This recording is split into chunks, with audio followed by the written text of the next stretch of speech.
할렐루야. 반갑습니다. 낮에보다 저녁이 적은 거 아시죠? 아직 훨씬 많아요.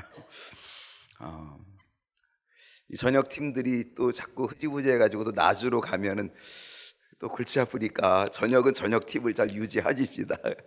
아무튼 제가 힘들어도 그래도 2번 해도 괜찮으니까, 그러다가 괜히 또 저녁 폐지하고 또 오전으로만 한다 그러면은 또 얼마나 또 아쉽겠습니까? 그러니까 저녁 팀은 저녁 팀을 잘 유지해서 그래서 함께 은혜 받는 그런 시간이 되었으면 좋겠습니다. 오늘 주일이 지나고 올 화수 3일째, 그죠? 3일길을 가면서 여러분 다시금 또 영적인 충전을 위해서 또 오늘 주님의 전에 오신 줄로 믿고 또 여러분 모두를 기쁘게 환영하며 또 축복합니다. 우리 2024년 성령이 충만하여, 이것을 우리가 표어로 출발을 했는데 그 중에 예배로 성령 충만이라 그랬습니다. 주일 예배뿐 아니라 오늘 이 수요 예배에서도 성령이 충만한 시간 될 수 있기를 간절히 소망합니다. 원근 각지에서 달려왔는데 오늘 아침에는 청량리에서도 오고 저 검단에서도 오고 또 저쪽에 서구 청라에서도 오고 아무튼 먼 거리에서 오시는 분들이 꽤 많이 있었습니다.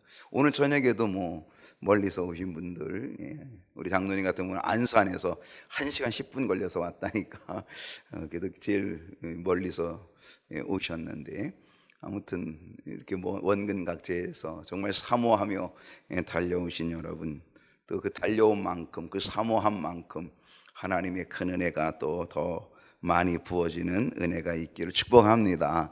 가깝다고 또 은혜를 못 받는 게 아니니까 가까우신 분들도 은혜를 많이 받는 시간이 되시기를 바랍니다. 자, 오늘 사사기 연구 몇 번째냐면 9번째입니다. 금방이에요. 시작을 하니까 벌써 9번, 2달 훅 지나갔다는 거죠. 9번째 시간으로 오늘 사사기 3장 7절로 11절의 말씀. 오늘 제목이 뭐예요? 다 같이 읽어볼까요? 시작. 처음 사사 온니엘입니다. 오늘 이 말씀 가지고 함께 은혜 나누고자 합니다. 오늘 주보에 딱 알맞게 4문제 있습니다. 첫 번째 문제 보겠습니다. 자, 첫 번째 문제는 이스라엘 자손이 한 일은 무엇입니까? 이스라엘 자손이 무슨 일을 했냐 이거예요. 칭찬받을 일 했을까? 책망받을 일 했을까? 무슨 일을 했을까라는 거죠. 자, 이스라엘 자손들이 무슨 일을 했는지 우리 한번 말씀 찾아봅니다. 7절 말씀 다 같이 한번 읽어봅시다. 무슨 일을 했는지 시작.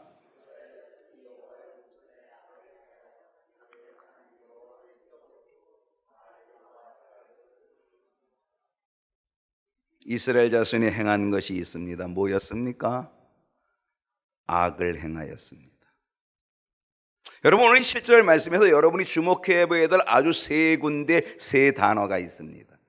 그것은 뭐냐면 이스라엘 자손들이 여호와의 목전에 뭘 행하였다? 악을 행하였다. 그 다음에 자기들의 하나님 여호와를 잊어버렸다. 바알과 아세라들을 섬겼다. 오늘 이 한 구절에 들어있는 이스라엘 백성들이 행한 일입니다. 근데 이 행한 이 3가지 일들이 하나님께 기쁨이 되지 못하는 일, 하나님 마음을 아프게 하는 일. 오늘 여러분은 어떤 일을 행하십니까? 하나님 보실 때 어떤 일을 행하시나요? 하나님이 기뻐하실 일 행하십니까? 이스라엘 자손들이 행한 것은 선을 행한 것이 아니고 하나님이 기뻐할 일을 행한 게 아니고 악을 행하였다는 겁니다. 참 묘한 건요, 우리가 살아가면서 선을 행하는 건 쉽지가 않아요. 선을 행하는 건 무지하게 어려워요. 그래서 선을 행하려면요 애쓰고 힘써야 선을 행할 수 있어요. 근데 악을 행하는 거는요 애쓸 필요도 없고요 힘쓸 필요도 없고요 가만히 있으면 그냥 악을 행해요. 참 묘하죠. 선을 행하는 일은 무지하게 어려워요. 힘들어요. 애쓰고 힘써도 될까 말까 해요. 근데 악을 행하는 거는요 그냥 너무 쉽게 하는 거예요. 오늘 여기서 주목해야 될 것 아까 몇 가지, 3가지라 그랬어요. 첫 번째는 뭐예요? 여호와의 목전에서 이스라엘 자손들이 뭘 했어요? 악을 행하였다.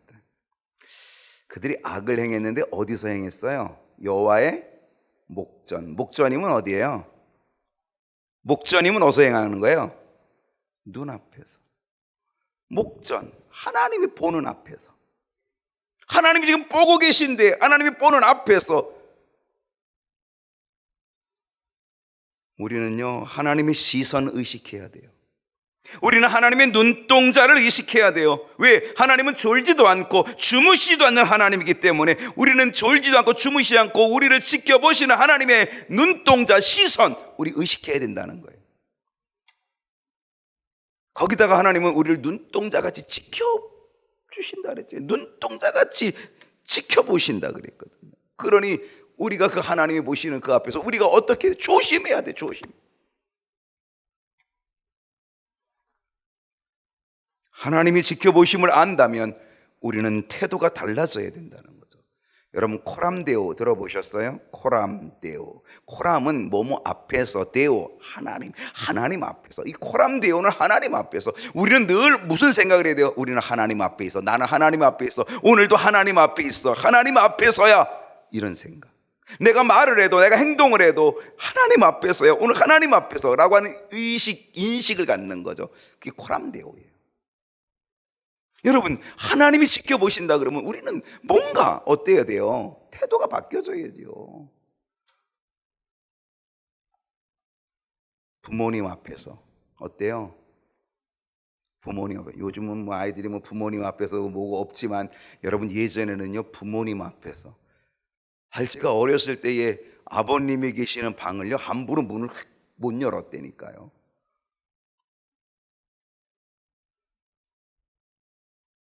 노크를 하고 어떻게 물어보고 이렇게 쓱. 근데 미닫이 문이었는데 쓱 가도 아주 조심조심 허락을 받고, 부모님 앞에서도 그러는 거예요. 요즘 뭐 그런 거 뭐 별로 없잖아요.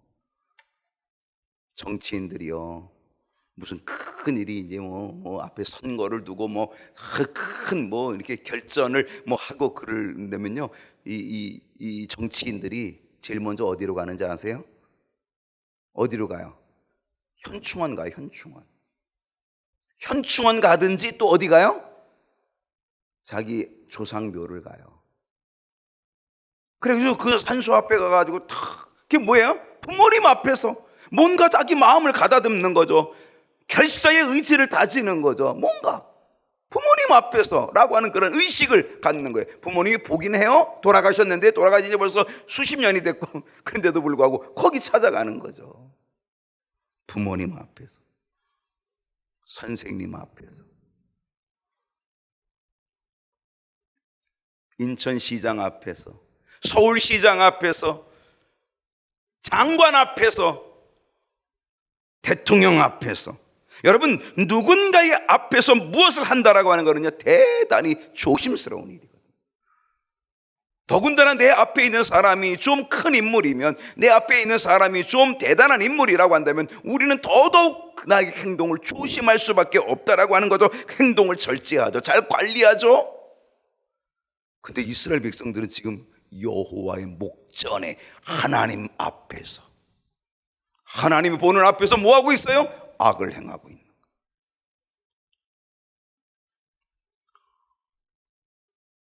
제가 이제 군에 갔는데 군에 이제 구사단 백마부대 갔거든요.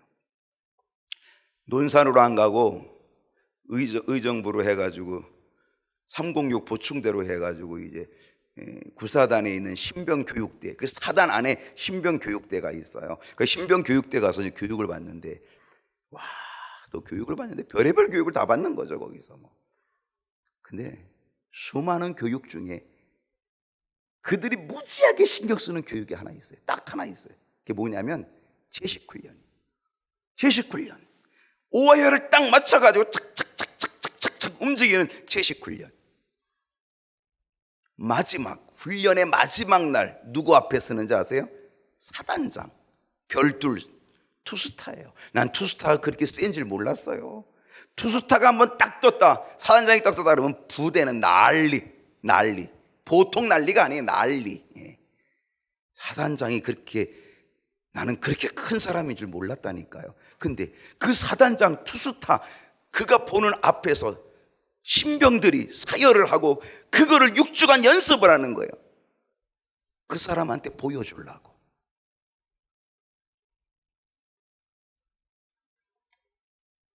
정신 바짝 차리고, 사단장 앞에서 정신 바짝 차리고, 모두 다 그냥 눈이 반짝반짝 해가지고. 사단장 앞에서 그 정도라면 우리가 하나님 앞에서 우리는 어떠해야 될까요? 하나님 앞에서. 근데 지금 이스라엘 자손들은 하나님 앞에서, 하나님의 목전에서 뭘 하고 있다고요? 악을 행하고 있다는 거예요. 그뿐입니까? 그들은 악을 행할 뿐 아니라 자기들의 하나님을 어떻게 했다? 여호와를 잊어버렸다. 여러분, 하나님을 어찌 잊어버릴 수 있어요? 말이 됩니까?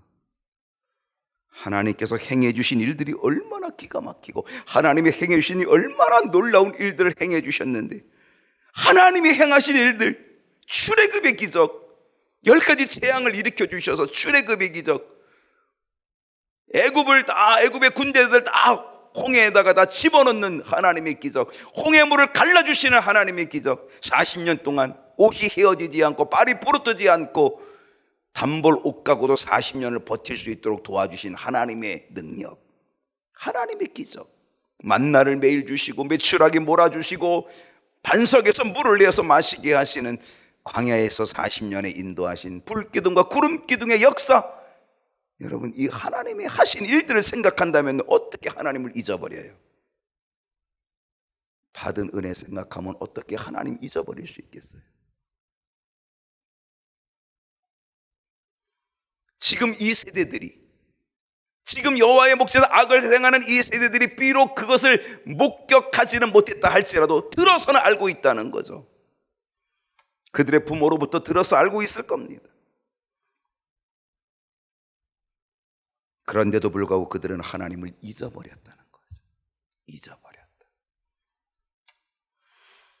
하나님을 잊어버릴 뿐 아니라 그들은 바알과 아세라들을 섬겼다 그랬습니다.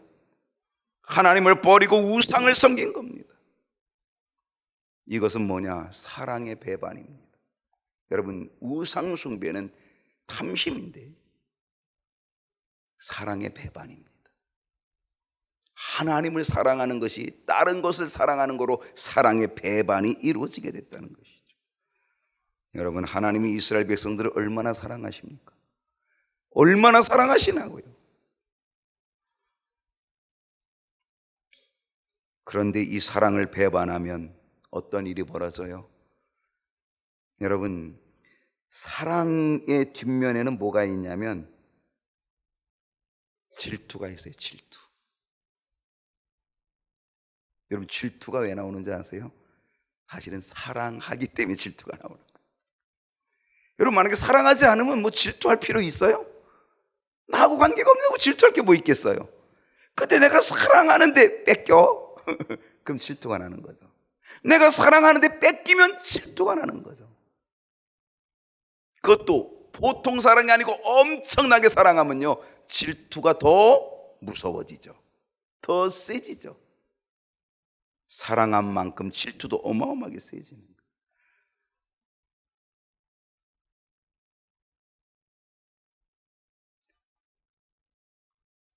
하나님은요, 사랑의 하나님도 되시지만 하나님은 질투의 하나님도 되시고, 하나님은 당신이 그랬어요. 나는 질투의 하나님이다, 난 질투한 하나님이라 그렇게 말씀했습니다. 이 사사기는요, 질투하시는 하나님의 모습이 아주 많이 기록되어 있는 것, 그게 사사기입니다.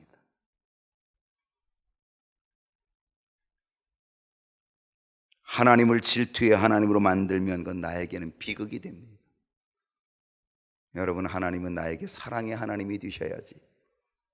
하나님이 나에게 질투의 하나님이 되시면 나는 비극이에요. 비극.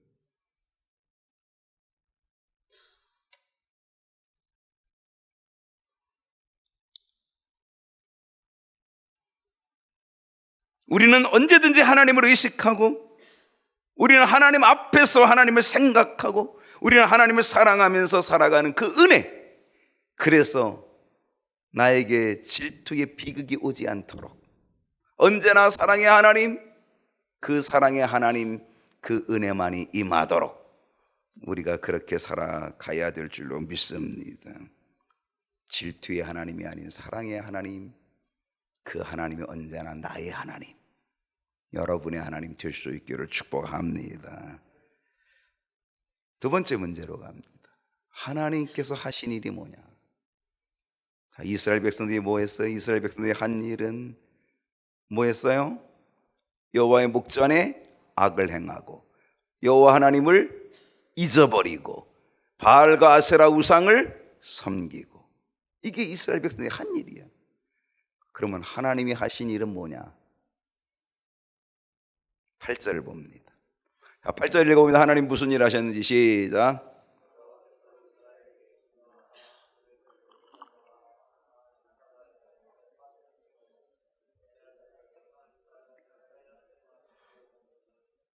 하나님이 하신 일이 뭡니까? 여호와께서 이스라엘에게 모아서 진노하사. 하나님이 하신 일은 진노하셨습니다. 사실 하나님의 속성은 사랑입니다. 그 하나님의 속성, 사랑의 속성은요, 그 사랑의 크기를, 사랑의 넓이를, 사랑의 깊이를, 사랑의 높이를 어떤 것과도 비교할 수 없는 사랑입니다. 찬송가 작사자는 뭐라고 얘기했어요? 그 크신 하나님의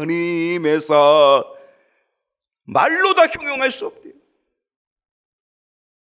바다를 잉크로 삼아서, 하늘을 종이로 삼아서 그거를 바닷물에 잉크로 다 찍어서 하늘의 종이에다가 하나님의 사랑을 다 쓴다 할지라도 다 쓸 수 없도다.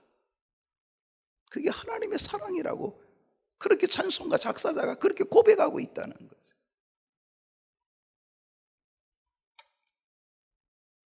어느 무엇과도 바꿀 수 없는, 어느 무엇과도 비교할 수 없는 하나님의 사랑. 사도 바울은 뭐라고 얘기했습니까? 이 하나님의 사랑은요, 어느 것과도 바꿀 수도 없고 어느 것으로도 끊을 수 없는 게 하나님의 사랑이다. 하나님은 사랑입니다. God is love. 하나님은 사랑입니다. 하나님은 그 엄청난 사랑 덩어리로 이스라엘 백성들을 잊어버리지 않고 하나님께서 이스라엘 백성들을 사랑해 줬다는 거죠. 출애굽을 해 주시고 광야로 인도하시고 가나안을 정복하는 약속을 주시고, 그런데도 이스라엘 백성들은 하나님 하신 일들을 다 잊어버리고 하나님이 주신 엄청난 사랑을 다 잊어버리고 하나님을 배반하고 바알신, 아세라신 우상 숭배로 빠져버리는 거예요. 그러므로 하나님이 어떡해요? 그 사랑이신 하나님이 질투하시는 하나님으로 바뀌는 거예요. 질투하시는 거죠. 그 질투는 사랑의 배반이고 사랑의 배신에서 질투가 나온다, 그런 얘기죠. 그것도 하나님이 보통 사랑이 아니라 어마어마한 사랑. 하나님이 세상을 이처럼 사랑하다 독생자를 주신 그 어마어마한 사랑, 그 엄청난 사랑한 만큼 하나님의 질투도 어마어마한 거죠. 사랑의 배신, 사랑이 크면 클수록 그 배신감도 큰 거거든요. 그럼 질투가 그만큼 큰 거죠. 이 질투가 하나님의 진노하심 되었다. 진노. 그래서 여호와께서 이스라엘에게 진노하사. 혹시 우리도 지금 하나님을 질투하게 하는 것은 아닐까? 우리 자신을 돌이켜봐야 됩니다. 그 사랑의 하나님을 질투의 하나님으로 지금 내가 지금 바꾸려고 하는 거 있는 것은 아닌가를 우리가 돌아봐야 된다는 거죠. 만약에 우리가 하나님의 사랑에 응답하지 못한다면 우리를 향한 하나님의 사랑이 질투로 변하게 된다는 사실을 우리는 깨달아야 되는 거예요.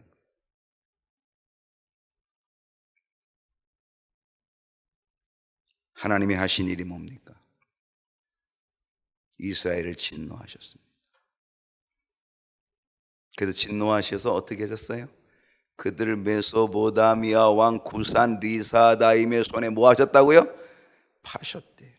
하나님이 하시니 뭐예요? 이스라엘 백성들을 구산 리사다임의 손에 파셨대. 하나님이 파셨어요. 팔아넘기셨어요. 하나님의 질투 엄청납니다.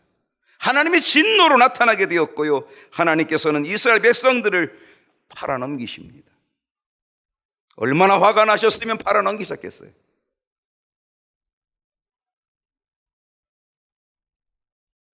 메소보다미아 왕에게 파셨다 그랬어요. 메소보다미아는요, 아주 장구한 역사를 가진 지역입니다. 메소보다미아. 터키 동부에서 페르시아만까지 이어지는 지역, 바로 이 지역에 여러 민족의 흥망성쇠가 일어났던 아주 장관 역사를 가지고 있는 지역, 메소포타미아. 이 메소포타미아의 왕, 그 이름이 누구냐? 왕의 이름이 구산 리사다임이라고 되어 있습니다. 이걸 역사적으로 찾기는 어려운 왕인데, 그런데 이 구산이라고 하는 이 말은 바벨론 왕 니무롯의 아버지의 이름이 구스인데, 거기를 그 이름을 따서 왔다라고 그렇게 추측하고 있습니다. 리사다임이라고 하는 이 용어는 히브리어, 그 뜻은 뭐냐면 베나더 악하다. 이건 이스라엘 백성들이 바로 이 메소포타미아 왕을 이렇게 불렀다는 거죠. 그러니까 구산이라고 하는 왕인데 그 왕은 리사다임이다. 베나더 악한 왕이다. 이렇게, 그러니까 아주 악한 왕인 거죠. 하나님께서 얼마나 화가 나셨는지 이스라엘 백성들을 어디다 갖다 파셨어요? 베나더 악한 왕인 구산 리사다임에게 파신 거예요. 그리고 얼마나 큰 고통을 당했겠어요? 얼마 동안 파르셨어요? 8년 동안. 엄청난 고통이 그들에게 있게 되었다는 거죠. 이 고통 속에, 하나님의 진노 속에 구산 리사다임 손에 파셔서 8년 동안을 고통당하는데, 베나더 악한 왕에게 고통을 당하고 있는 이스라엘 백성들, 그들은 어떻게 하였을까? 자, 세 번째 문제로 갑니다. 세 번째 문제는 이스라엘 자손은 어떻게 하였습니까? 9절을 보십시다. 이스라엘 자손이 시작.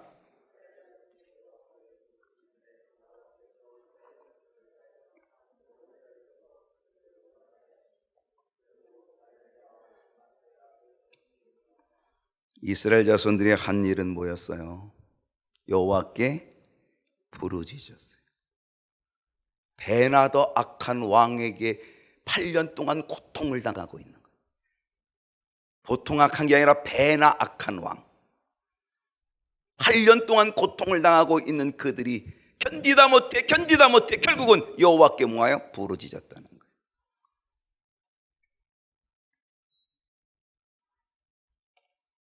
하나님은 이스라엘 백성들의 부르짖음을 하나님이 들어주셔요. 참 하나님은 속이 없으셔요. 그 사랑의 배반 속에 하나님이 질투하시고, 그 질투함 속에 하나님이 진노하시고, 그리고 이스라엘 백성을 팔아넘기신 하나님이 또 그들이 부르짖으니까 하나님이 또 마음이 약해지셨어요.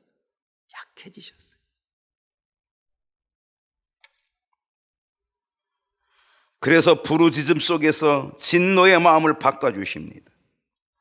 그 질투의 마음이 다시금 사랑의 마음이 됩니다. 참 묘해요.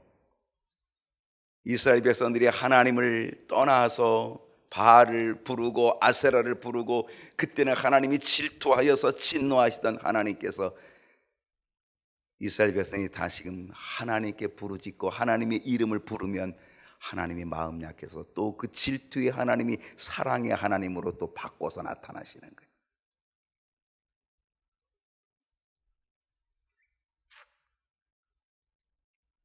그래서 그들을 다시금 구원해 주십니다. 어떻게 구원해 주셨어요? 구원해 주신데 어떻게 구원해 주셨냐? 여기 보니까 한 구원자를 세워 그들을 구원하게 하시니, 한 구원자를 세워주셨다. 누구였습니까?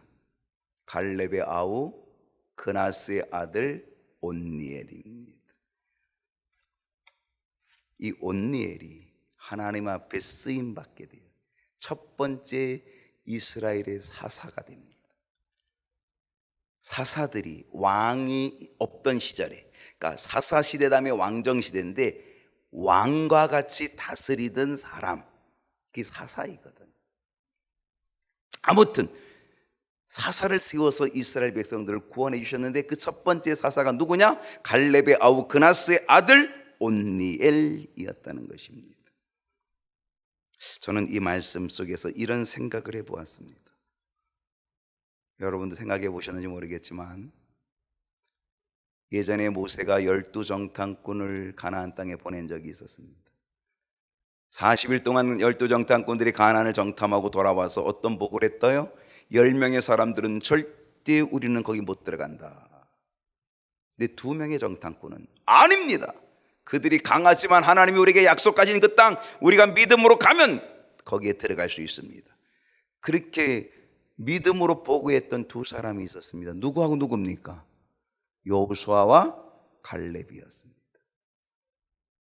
여호수아와 갈렙 이 2 사람은 정말 믿음의 사람, 믿음의 보고를 했습니다. 그래서 10명의 정탐꾼들은 가나안 땅에 들어가지 못하고 광야에서 죽었지만 20세 이상의 남자로서 가나안 땅에 들어간 사람은 여호수아 갈렙 2 사람이었다는 거죠. 근데 이 2 사람 중에 여호수아는 어떤 사람이에요? 무슨 일을 했어요? 모세의 뒤를 이은 지도자가 됐어요. 이스라엘 백성들을 이끌고 가는 지도자가 됐다니까요. 여러분 한번 생각해 보세요. 만약에 옆에 있는 사람이 여호수아고 내가 갈렙이야. 근데 내 옆에 있는 사람이 모세의 뒤를 이어서 지도자가 됐어. 그러면 나는 어떨 것 같아요? 어떨 것 같아요? 나는 이 여호수아에게 어떤 존재예요? 라이벌이죠. 아마 보통 같으면 이런 상황이라고 한다면요, 아마 여호수아가 하는 것에 다 뭐예요? 막 발목을 잡고 막 걸고 넘어가려고 하고, 응? 그럴 거예요. 우리나라 정치가 그렇잖아요. 누가 정권을 잡으면 그냥 발목을 잡고, 누가 또 정권을 잡으면 그냥 발목을 잡고, 서로 아둥바둥 싸우는 그런 정치, 라이벌 정치를 하고 있죠. 라이벌 정치를, 싸움의 정치. 만약에 생각해 보라고요. 진짜 여러분, 여호수아 갈렙 2 사람만 들어갔잖아요. 여러분, 갈렙이 뭐 여호수아한테 뭐 뒤질 만한 게 뭐 있겠어요? 그 믿음이 대단한 갈렙인데, 근데 여호수아는 지도자가 됐어요. 근데 갈렙은 아무것도 아니야.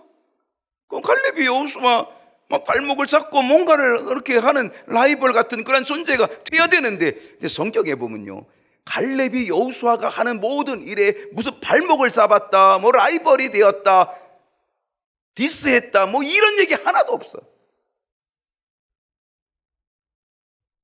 그게 갈렙의 인품이죠. 그게 갈렙의 믿음뿐 아니라 좋은 인품이죠. 인품.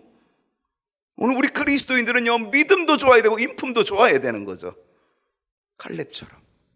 오히려 갈렙은요, 내가 받을 위치 속에서 엄청난 좋은 땅, 아주 쉽게 얻을 땅, 뭐 다 달라갈 수도 있어요. 그 아마 여호수아가 그래도 미안하니까 줄 수도 있어요. 근데 갈렙은 전혀 그러지 않았어요. 오히려 어려운 땅, 아낙 자손이 있는 땅, 헤브론 땅, 나는 나이가 85세지만 난 아직 힘이 있으니까 나는 내가 거기서 싸워서 내가 그 땅을 차지하겠다고, 이 산지를 내게 달라고, 오히려 자원해서 어려운 땅을 차지하겠다고 나선 사람이 오히려 갈렙이었다는 거예요. 참 갈렙이 멋있는 사람이죠.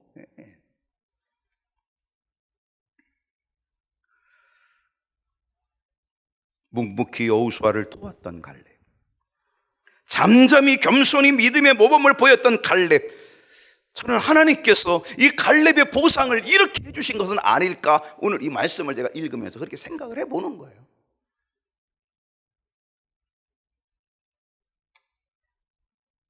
결국 갈렙의 딸 악사가 있었는데 이 악사가 누구와 결혼하냐면 바로 이 온니엘과 결혼을 하죠. 이 온니엘은 갈렙의 조카이면서도 갈렙의 사위거든요. 딸과 결혼시켰잖아요.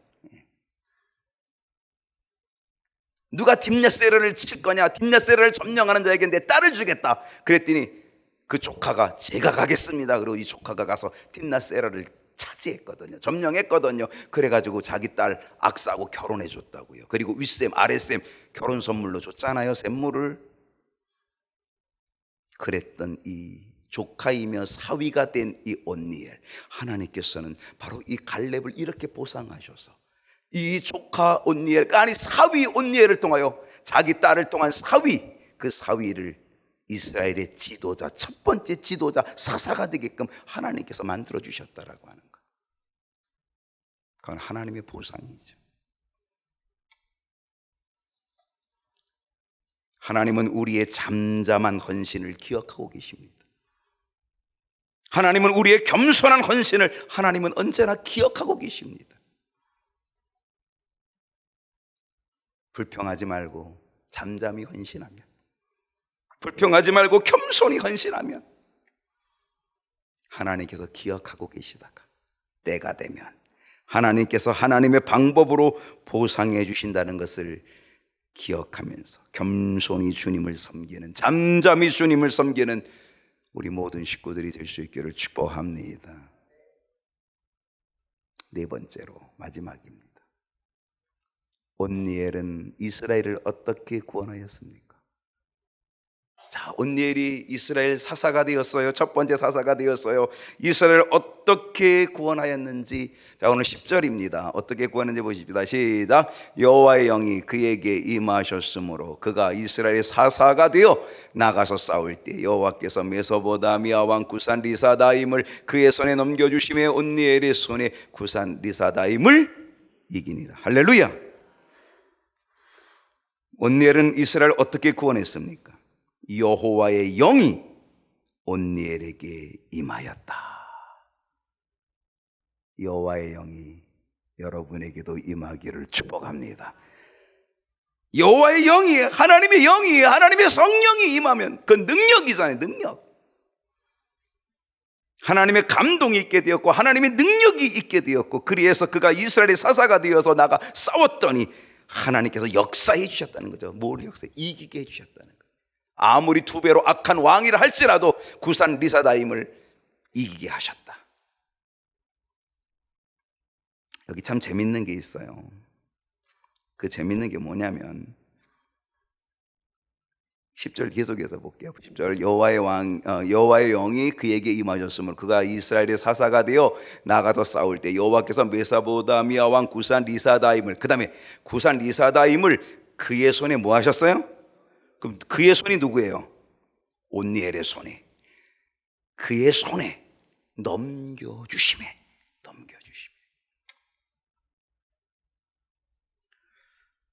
사사기 3장 7절을 한번 보겠습니다. 이스라엘 자손이 여호와의 목전에 악을 행하여, 첫 번째 보았던 거예요. 악을 행하여 자기들의 하나님 여호와를 잊어버리고 바알들과 아세라를 섬겼더라. 하나님을 잊어버리고 하나님의 목전에서 악을 행하였을 때, 바알과 아세라 우상을 섬겼을 때는 하나님이 어떻게 하셨습니까? 8절을 보게 되면 하나님이 어떻게 하셨어요? 여호와께서 이스라엘에게 진노하셔서 그들을 메소포타미아 왕 구산 리사다임의 손에 뭐 하셨어요? 팔아하셨어요. 구산 리사다임의 손에 파셨다 그랬어요.